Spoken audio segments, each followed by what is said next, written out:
Bonjour, bienvenue dans BMW Inside. Je vous propose aujourd'hui d'aborder un thème cher à la marque. C'est un domaine où les partis pris restent encore très marqués. Je veux parler d'ergonomie. Alors, au-delà de la position de conduite dont nous allons parler, ce domaine concerne aussi l'ensemble des moyens d'interaction entre le conducteur et sa voiture. Nous allons ensemble découvrir à quel point BMW a su être pionnier sur le sujet. Dès que j'aurai réussi à m'extraire, on se retrouve dans un format d'automobile plus adapté.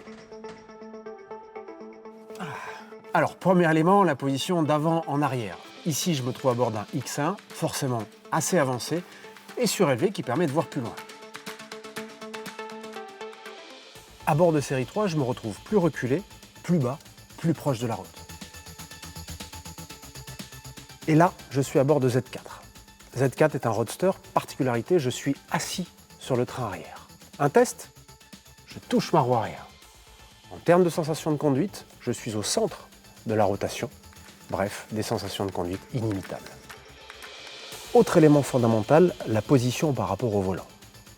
De tout temps, BMW s'applique à centrer parfaitement celui-ci par rapport au siège, par rapport à la pédale de frein. Cela promet kilomètre après kilomètre de préserver votre dos. Dans le même temps, la position des commandes tombe naturellement sous la main et les deux accoudoirs sont parfaitement alignés. C'est l'explication technique de pourquoi on se sent si bien calé au fond du siège de sa BMW.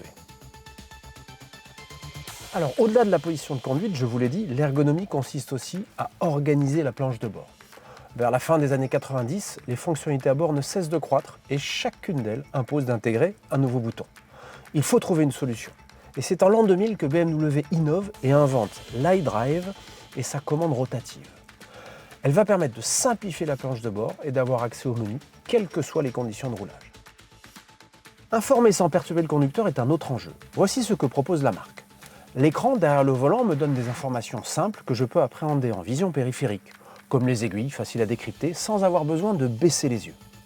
Les autres informations qui demandent plus de concentration se trouvent alors reportées sur l'écran central, positionné un petit peu plus haut.